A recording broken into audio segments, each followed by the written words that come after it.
की जय श्री राम, जय जय श्री राम, जय जय सिया राम। भारत माता की, नरेश्वरी मात की, शरणर मात की, धनीधर भगवान ने। मित्रों, आज करबुण गामे श्री राम गौशाला प्रांगणમાં જ્યારે વાર્ષિકોત્સવમાં ભેગા થતા ત્યારે પરમ વંદનીય, પ્રાપ્ત સ્મરણીય એમનું જીવન જ આખું ગાયોને સમર્પિત કર્યું છે. આ વિસ્તારને તો ખરું જ, પણ ગૌ માતાને સમર્પિત કર્યું છે. એવા પરમ વંદનીય પ્રાપ્ત સ્મરણીય કાગરમંડી બાપજીના ચરણોમાં વંદન કરું છું. આપણા ટીવાના મહાન શ્રી 1008 મહામંડલેશ્વર શ્રી જાનકીદાસજી બાપુ, અંકિત પુરીજી, કૈલાસ પુરીજી, હર્ષિદ માતાના પૂજારી મહેન્દ્રગીરીજી, સમગ્ર સંતગણ, ગુલાબપુરીજી, ભાઈ મનીષભાઈ, ભાઈ રૂપસીભાઈ, ભાઈ જગસીભાઈ, ભાઈ રવજીભાઈ, ભાઈ ધરમસિંહભાઈ, ભાઈ શેઠ, ભાઈ પ્રેમજીભાઈ, સન્માનીય માન ભાઈ મારો રાવ કે એ પણ બાપજીના જેમ ગૌદાતા દિનેશ, ગામ અને આજુબાજુથી બાપજીના આમંત્રણને માન આપીને ઉપસ્થિતેલા સૌ ગૌ પ્રેમી વડીલો, મુરબ્બીઓ, યુવાન દોસ્તો, ઉપસ્થિત આપ સર્વે. ગૌ માતાનો વાર્ષિક ગૌ પૂજનની શરૂઆત કરીને જય ગૌ માતા, જય ગોપાળા, જે બાપજીએ જે કાર્યક્રમની મિત્રો શરૂઆત કરાવી. જાનકીદાસ બાપુએ, અંકિતપુરીજીએ, મહેન્દ્રગીરીજીએ પણ આપણને ગૌ વિશેની વાત કરી. મિત્રો, આપણો અવતાર ગૌધણ પહેલાં મિત્રો આખું ગામનું ખાડું હોય. ઉત્તરણે તો બધા ઉત્તરાયણના દિવસે જ્યારે બધા કાચકારો રખતા કશું હોય કે ન હોય, હાથ તો કાચ નાખવું પડે. સાધુ સંતો મહંતો અબોલ જીવોની આ સેવા કરે છે. ગૌ માતાની પણ પૂજા કરીને આપણે ઘરે કેટલું છે કે નહીં. સવારમાં પહેલો રોટલો ગાય માટે થાય, અને નાનું હોય નાની સોનચીજ થાય તો ખાલી ગાય માતાને યાદ ઘેરથી કરે, પુત્રને પણ યાદ કરે. દુષ્કાળ પડતો હોય તો પણ બધું ગામ ભેગું થઈને પંખી માટે પણ મિત્રો ચણ આપણે ભેગા કરવા વાળા, અને ક્યાંક ક્યાંક કીડિયાનું પણ પૂરતા. આપણે માનતા પહેલા જમાત આવતી, બધાનું હરખે ભાડે ફાળો, મારે બેવાનો હોય ને તમારા બેવાના, કે બધાને સરખું પુણ્ય મળે.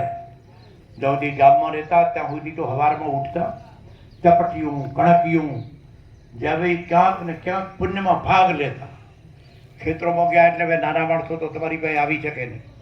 તમે ગાયોનો મોટો દાન કરો, પણ જેમ અંકિતપુરી બાપજી કહેતા હતા એમ આપણે ગાયો ખૂબ હાચવી, પણ હવારતમાં હાચવી. હવારતમાં એટલે બળતા બળ જુદા વગર ગાયોને હાચવી. યંત્રયુગ આવ્યો, ટ્રેક્ટરથી ખેતી શરૂ થઈ એટલે ગાયો ભૂલાઈ ગઈ. ભૂતકાળમાં મેં ક્યાંય ગાયોને રખડતી જોઈ નથી.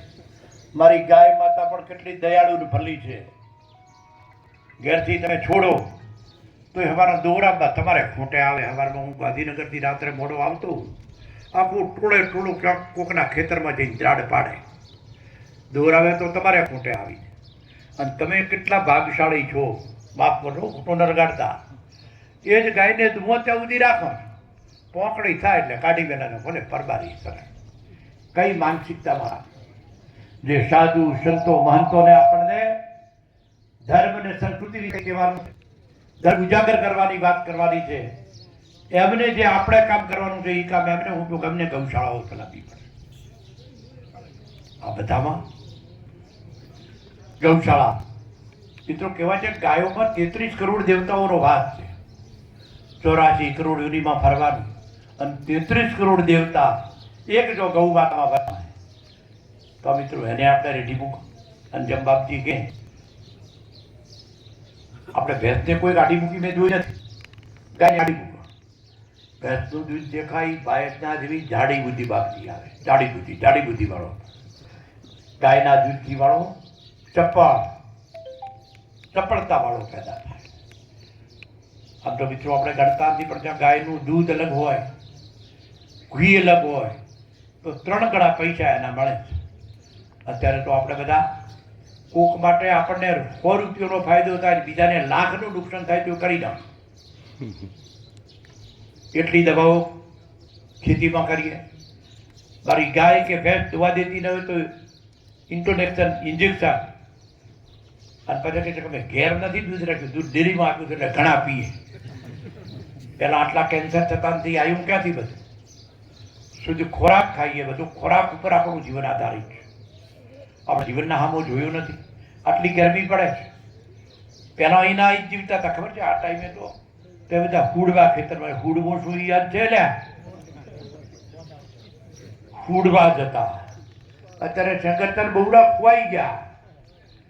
બપોરના 1:30-2 વાગ્યા સુધી ઉઠતા, થોડું ઘણું રહી જાય, મોડું થાય તો પૂરું કરી નાખતા. શંકરતા બહુડા જતા રહ્યા, ક્યાંય છે જ નહીં. મને ખબર છે, હું પહેલો ધારાસભ્ય હતો ત્યારે ઇન્ટર ગાડી હતી મારે. આખી ઇન્ટર ગાડી બહુડામાં શંકરતામાં દેખાય નહીં એવી, હું ખેતરમાં નહોતો પણ કંઈ થતું નહીં. આખા જમાનાનો બદલાવ આવ્યો. 35 વર્ષે દુકાળ પડતો હતો.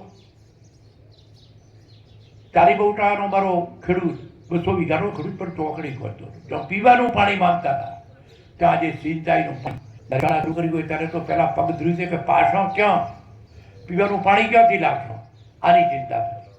અત્યારે મિત્રો બધા વિસ્તાર કરતા જે હુકી ભટ્ટ ધરા હતી ત્યાં પાણી આવ્યું, લીલુડી ધરા થઈ.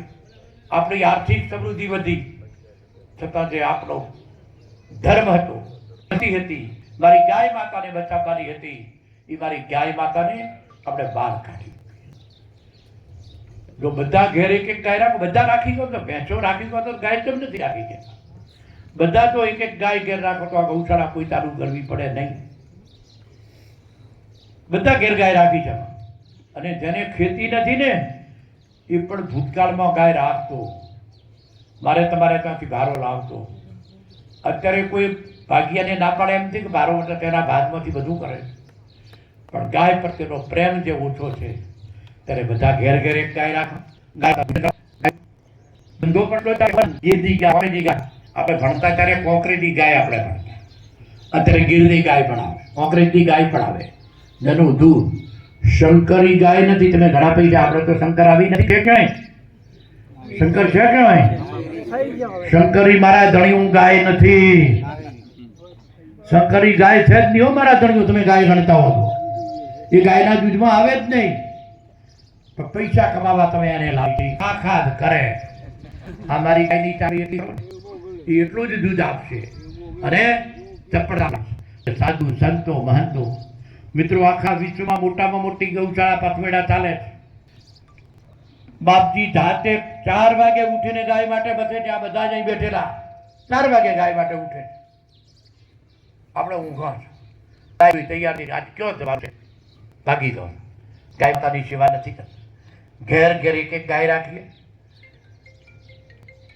ગાય માટે પુણ્ય તો કરીએ, પણ એક એક ગાય ઘેર રાખો તો આ બધી ગૌશાળાઓ બંધ થઈ જાય.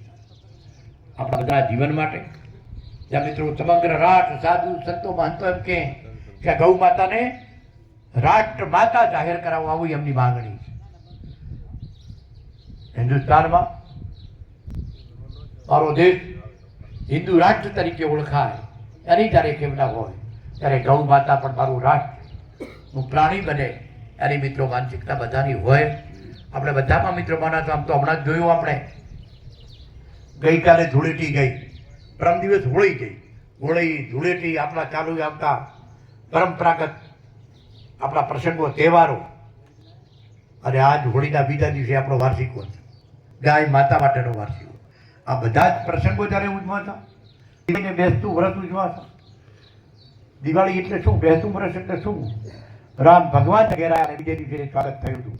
રામ લલ્લા વર્ષોથી ચાલતો આવતો આપણો રામ મંદિરનો ઝઘડો.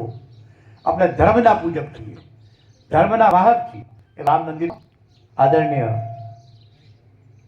આપણા સ્વામી શ્રી દીવાથી જાનકીદાસજી બાપુ પણ રામલલામાં એમને આમંત્રણ હતું ને જઈ આવ્યા. હું પણ બાપજી જઈ આવ્યો છું. મેં પણ દર્શન કર્યા. 500 વર્ષનો ઝઘડો કે ક્યારે અયોધ્યામાં મંદિર બનશે. ગામે ગામ ઈંટોનું પૂજન થયું હતું. એ રામલલાનું આખું પૂર્ણ થતો તો ઘણો વાર થાય, પણ મંદિર બની ગયું.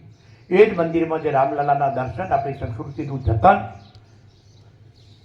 પહેલી સરકાર એવી આવી હોય કે જેણે મંદિરોનો જીર્ણોદ્ધાર કર્યો. બાપજીના સાનિધ્યમાં બીજી રાજકીય વાત નહીં કરું, પણ આ મિત્રો કોના દ્વારા થયું, કોણે કર્યું, આટલું તો મારે તમારે ખ્યાલ રાખવો જ જોઈએ કે આઝાદી મળ્યાને 75 વર્ષ થયા. એ જ 75 વર્ષમાં જેથી વખતે તો ગાયો આપણે રાખતા, ત્યારે મારી માતા રખડતી મારી ગાય માતા એનું પૂજન કરીએ, એની સેવા અર્ચના કરીએ. જ્યાં ગૌશાળો ચાલે ત્યાં તો દાન આપીએ, પણ ઘેર ઘેર એક એક ગાય પણ રાખીએ. હું ને તમે ગાય માતા માટે કંઈ કરવાની કોઈને નવાઈ નથી કરતા. આપણો ધર્મ છે, આપણું રાષ્ટ્રીય પ્રાણી છે, અને રાષ્ટ્ર માટે આપણે આ કરવાનું છે. એટલે ગાય માતાની પૂજા કરીએ. અહીં બધા ભેગા થયા તો ત્યારે મારા ધર્મ તરીકે એક મિત્રો અપીલ કરું, બાપજીની મંજૂરી લઈને, કે લોકસભાની ચૂંટણી મિત્રો આવે છે. ભાજપ અને કોંગ્રેસ બે વચ્ચે ચૂંટણી હશે, ત્યારે આપણું ઉમેદવાર કોણ ત્યારે યાદ નથી રાખ. આપણે કમળ એક યાદ રાખવું છે, અને કમળના ઉમેદવાર તરીકે રેખાબેનને વોટ આપીને નરેન્દ્ર મોદીના તરીકે તમારા આગેવાન તરીકે વિનંતી પણ બાપજીની રજા લઈને કરું છું. બધા પોતાના પ્રચાર કરવાની છૂટ હોય છે, પણ એ ધાર્મિક સ્થળ છે એટલે બાપજીની રજા લેવી પડે. તો મિત્રો મારી વિનંતી કે બધા જ આપણું જો ભલું ઈચ્છતા હોય, ધર્મનું જો ભલું ઈચ્છતા હોય, ગાય માતાનું ભલું ઈચ્છતા હોય, તો કમળના ઉમેદવાર તરીકે બેન રેખાબેનને જીતાડવા તમને બધાને વિનંતી કરું છું. આજે ગૌ માતાના વાર્ષિકોત્સવમાં તમારા વચ્ચે આવવાનું થયું. આપણે બધા ગૌ માતામાં મળીને ગૌ માતામાં યથાશક્તિ પોતાના, મારે બધા બાપજી અહીં બોલાયા, બધા દાનદારોને તમને ધન્યવાદને અભિનંદન આપવાના. આ ગૌશાળા બાપજી એના આજે સ્થાપક, પણ તમે બધા જે મહેનત કરી છે, તમે બધા જે મચ્યા છો આ ભૂમિ માટે, કે અમારે ગૌશાળા બાપજીએ કીધું છે ને ગૌશાળા બનાવી, એના માટે તમે બધાએ ખૂબ મહેનત કરી છે, ખૂબ સરસ જગ્યા પસંદ કરી છે. અત્યારે પણ મારી ગૌશાળા છે, આપણી ગૌશાળા છે એમ કરીને મતો તો બધાને ધન્યવાદ. ગૌ પ્રેમી તરીકે તમને બધાને મિત્રો જે રીતે મથી રહ્યા છો, ખૂબ ખૂબ ધન્યવાદ આપું છું. અને બાપજી વતી જ્યારે મથી રહ્યા છો ત્યારે ખૂબ શુભેચ્છાઓ પણ આપું. આવો આપણે બધા છીએ, કોઈનું નહીં છીએ, તો આપણો ધર્મ જે કીધો ગૌ માતા કી ગૌ માતા કી. ખૂબ ખૂબ ધન્યવાદ.